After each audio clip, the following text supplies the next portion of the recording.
হয় চক আজি অসম স্বাধীনতা ছাত্ৰ সন্থা তিয়ক শাখা সমিতিৰ উদ্যোগত আমি বিক্ষোভ কাৰ্যসূচী লৈছোঁ। অত্যন্তভাৱে এটা দুৰ্ভাগ্যজনক কথা যে ধোদৰালি যিটো ঐতিহাসিক ধোদৰালি যিটো পথ, সেই পথ লোক নিৰ্মাণৰ বিভাগৰ গাফিলতিৰ কাৰণে আজি আমি দেখিছোঁ যোৱা এবছৰ ডেৰ বছৰৰ পৰা কাম তেখেতসকলে মেৰামতিৰ নামত যি ধৰণে হাৰাশাস্তি কৰি আছে, অত্যন্ত দুৰ্ভাগ্যজনক কথা। আৰু সমগ্ৰ যিসকল জনসাধাৰণ আছে, একমাত্ৰ মৰিয়নি বিধানসভা সমষ্টিৰ একমাত্ৰ যিটো ঘাই পথ, সেই পথটোক আজি যি ধৰণে জৰাজীৰ্ণ তেখেতসকলে কৰিলে লোক নিৰ্মাণ বিভাগৰ গাফিলতিৰ কাৰণে, নিশ্চিতভাৱে এইটো সমগ্ৰ জনসাধাৰণৰ কাৰণে এটা খুবেই অসুবিধাৰ সৃষ্টি হৈছে। যাৰ কাৰণে মানুহে ছাত্ৰ ছাত্ৰীৰ পৰা লৈ যিমানবিলাক ব্যৱসায়ী হওক বা ইয়াৰ জনসাধাৰণসকলে অহা যোৱা কৰাত যি ধৰণে হাৰাশাস্তি হৈছে, নিশ্চিতভাৱে লোক নিৰ্মাণ বিভাগৰ যি গাফিলতিৰ কাৰণে আজি জনসাধাৰণে ভুক্তভোগী হ'ব লগা হৈছে। আমি লোক নিৰ্মাণ বিভাগক আমি আহ্বান জনাইছোঁ আজিৰ এই বিক্ষোভ কাৰ্যসূচীৰ যোগেদি যে অতি শীঘ্ৰে যদি তেখেতসকলে কাম বনবিলাক যদি আৰম্ভ নকৰে বা শেষ নকৰে কাম কৰা, নিশ্চিতভাৱে ইয়াতকৈ তীব্ৰতৰ গণতান্ত্ৰিক আন্দোলন কাৰ্যসূচী গ্ৰহণ কৰা হ'ব। আৰু ইয়াৰ লগতে মৰিয়নিৰ বিধানসভা সমষ্টিৰ যিগৰাকী বিধায়ক, আজি 5টা কাৰ্যকাল তেখেতে জনসাধাৰণৰ পৰা ভোট তেখেতে বিভিন্ন প্ৰতিশ্ৰুতি দিলে, দক্ষ বিধায়ক বুলি তেখেতক কোৱা হয়। যিগৰাকী বিধায়কে এই ধোদৰালি পথটোতে 10 বাৰকৈ অহা যোৱা কৰে, তেখেতে ইমানবাৰ অহা যোৱা কৰাৰ পাছতো কিন্তু তেখেতে এই ৰাস্তাটো নেদেখে নেকি যে ইমান মানে দুৰৱস্থা হৈ গৈছে, ইমান গাঁত হৈ গৈছে, ইমান বোকাময় ৰাস্তা এটা জনসাধাৰণে কেনেকৈ অহা যোৱা কৰিছে, তেখেতসকলে কেৱল প্ৰতিশ্ৰুতি দি থাকিলেতো নহ'ব। তেখেতে এই ৰাস্তাটোত কি ধৰণে হৈছে, এতিয়া দিলজিৎ সিং নে কোনোবা যে হাৰিয়ানাৰ এজন ঠিকাদাৰক তেখেতে এই ঠিকাটো প্ৰদান কৰিলে কেইবাশ কোটি টকাৰ এটা কাম, যি কাম আজি তেখেতসকলে আমি এই কথাটো মানে নিশ্চিত হ'ব পাৰি যে তেখেতসকলে মুনাফাৰ কাৰণে সম্ভৱতঃ তেখেতসকলে আজি এই গাফিলতি কৰি আছে। আমি পুনৰবাৰ অসম চৰকাৰৰ লগতে লোক নিৰ্মাণ বিভাগক আমি অনুৰোধ জনাইছোঁ যে তেখেতসকলে যদি শীঘ্ৰে এই ধোদৰালি পথটো শীঘ্ৰে যদি নিৰ্মাণ নকৰে, নিশ্চিতভাৱে ইয়াতকৈ গণতান্ত্ৰিকভাৱে আন্দোলন কাৰ্যসূচী তীব্ৰতৰ কৰি তোলা হ'ব। আজি আমি অসম ছাত্ৰ সন্থা তিয়ক শাখাৰ উদ্যোগত আৰু বিভিন্ন স্থানীয় ৰাইজ তথা দল সংগঠনৰ সহযোগত আমি গণবিক্ষোভ কাৰ্যসূচী ৰূপায়ণ কৰিছোঁ। আমি সকলোৱে অসমৰ আচলতে গম পোৱা মানে বাকী নাই গম পাবলৈ বৰ্তমান সময়ত যোৰহাট জিলাৰ মৰিয়নি সমষ্টিৰ মানে ৰাজহাড় স্বৰূপ আচলতে ঐতিহাসিক ৰজাদিনীয়া যিটো ধোদৰালিৰ অৱস্থা, একেবাৰে জৰাজীৰ্ণ অৱস্থা। আৰু এই জৰাজীৰ্ণ অৱস্থাটো আচলতে চৰকাৰ, লোক নিৰ্মাণ বিভাগ আৰু নিৰ্মাতা যিজন ঠিকাদাৰৰ গাফিলতীয়া তেওঁলোকৰ দালালিৰ কাৰণে এইটো হ'বলৈ আচলতে বাধ্য হ'ল।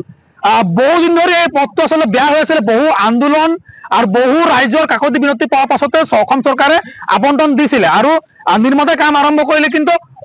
অলপমান কাম আৰম্ভ কৰিয়ে তেওঁলোকে এৰি থৈ গুচি গ'ল। কি কাৰণ আছিলে আমি চাবলৈ নাই আৰু আমি নাজানো। আৰু তেওঁলোকে আধাতে এৰি যোৱাৰ কাৰণে যোৱা বছৰ জুন, জুলাই, আগষ্ট 3 মাহ ধৰি এই পথটো সম্পূৰ্ণ বন্ধ হৈ গ'ল। সামান্য এজাক বৰষুণৰ কাৰণে পথটো জেগাই কেইবা জেগাত ভাঙি গ'ল আৰু পথটো ভাঙি যোৱাৰ লগে লগেই ৰাস্তাটো প্ৰশাসনে বন্ধ কৰি দিব। 3 মাহ ধৰি ৰাস্তাটো বন্ধ হৈ থাকিলে আৰু একমাত্ৰ যিটো পথ আপুনি দেখি যেতিয়া ৰাস্তাৰ গাড়ীখিনি ডাইভাৰ্ট হৈ ঘূৰি আহিব লগা হৈছে। আৰু ইয়াৰ যিসকল এই ওচৰত থকা যিসকল গাঁৱৰ যিসকল গঞা ছাত্ৰ ছাত্ৰী, তেওঁলোকৰ ঘৰৰ পৰা স্কুল ওলাই যাব নোৱাৰা হ'ল আৰু তেওঁলোকে স্কুল যাব নোৱাৰে, চিকিৎসালয় যাব নোৱাৰে। তাৰ একমাত্ৰ গাফিলতি আচলতে লোক নিৰ্মাণ বিভাগ আৰু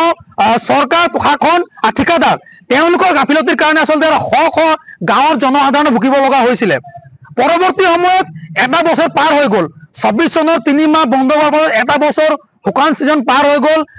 যোৱা ডিচেম্বৰ মাহতেই নতুনকৈ আবণ্টন হ'ল বুলি গম পাই, নতুন ঠিকাদাৰক টেণ্ডাৰ হ'ল বুলি আমি গম পাইছোঁ আৰু তেখেতৰ কাম কৰা আমি চিঠিখনতে পাইছোঁ, কাম কৰাৰ অনুমতি প্ৰদান কৰিলে। ডিচেম্বৰ মাহৰ পৰা আজি মে' জুন মাহ সোমালে, আজি 5 মাহ 6 মাহ পাৰ হৈ যোৱা সবল হ'ল, এদিনো তেওঁলোকে কাম আৰম্ভ নকৰিলে। যাৰ ফলত আজি 3 দিনমান আগতে ইয়াৰ পৰা যিটো লোণপুৰীয়া যিটো ওখকৈ তেওঁলোকে মাটি ভৰাই থৈছে, উক্ত জেগাডোখৰত একেবাৰে খৰি শেষ হৈ গ'ল। যাৰ কাৰণে সম্পূৰ্ণ আজি 3 দিন 4 দিন ধৰি যাতায়াত সম্পূৰ্ণ বন্ধ কৰি ৰাখিছে। কি কাৰণ আচলতে ক'ত অধিকাৰ পালে তেওঁলোকে যাতায়াত তেনেকে বন্ধ কৰি ৰাখিব পৰা আৰু আচলতে 3 মাহ ধৰি তেওঁলোকে কি কৰি আছিলে পোনপটীয়া লোক নিৰ্মাণ বিভাগ কি কৰি আছিলে ইমান দিনে তেওঁলোকে আৰু লগতে প্ৰশাসন জিলা প্ৰশাসন স্থানীয় প্ৰশাসন কি কৰে তেওঁলোকে চোৱা নাছিল নেকি তেওঁলোকে সকলোৱে ভালকে গম পায় যে এবছৰ আগতে 3 মাহ ধৰি এখন পথ সম্পূৰ্ণ বন্ধ হৈ যোৱাৰ কাৰণে যাতায়াতত বিঘিনি হৈছিলে আৰু আমি এটা বছৰ যোৱা বছৰ কোনো আচলতে ইয়াৰ ৰাইজে দলং আমি আন্দোলন কৰা নাই আমি চাইছিলো আচলতে অস্বাভাৱিকভাৱে যেহেতু বানপানী হৈ গ'ল বুলি ভাবিছিলো কিন্তু এই বছৰ আমি কোনো কাৰণে মানি ল'ব নোৱাৰো এটা বছৰ পাৰ হ'ল তেওঁলোকে পৰিকল্পনা কি কৰিলে আচলতে লোক নিৰ্মাণ বিভাগ একদম দালালিভাৱে তেওঁলোকে চলাই আছে তেওঁলোকৰ কোনো পৰিকল্পনা নাই যিসকল অভিযন্তা আছে একেবাৰে দালালি অকল ঠিকাদাৰৰ লগত মিলা মিলি কৰি টকা তেওঁলোকে আত্মসাৎ কৰাতে তেওঁলোকে আচলতে ব্যস্ত হৈ থাকে নহ'লে তেওঁলোকে এটা বছৰ পাৰ হৈ গ'ল তেওঁলোকে কোনোবা উপায় কৰি যিটো বেয়া হৈ আছে আমি এইটো কোৱা নাই যে কামটো আৰম্ভ নকৰে কিন্তু যিডোখৰ বেয়া হৈ আছে সেইডোখৰ তেওঁলোকে মেটেলিং কৰি কিয় যাতায়াতৰ সুব্যৱস্থা কৰি দিব নোৱাৰিলে এইটো আচলতে প্ৰশ্নবোধক আৰু ইয়াত কোন কোন আচলতে জড়িত আছে কাৰ গাফিলতিৰ কাৰণে এই পথটো আচলতে ইমান জনসাধাৰণ শিৱসাগৰ জিলা যোৰহাট জিলা গোলাঘাট জিলাৰো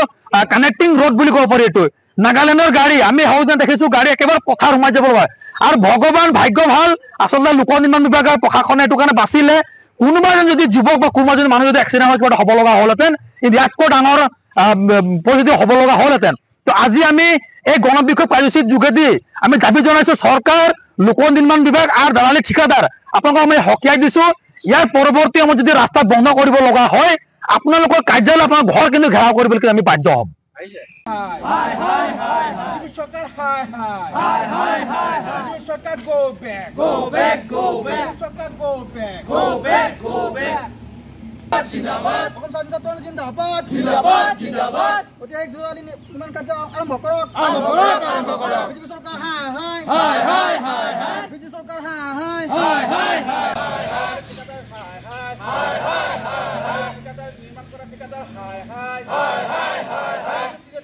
নিৰ্মাণ কৰাৰ ব্যৱস্থা কৰা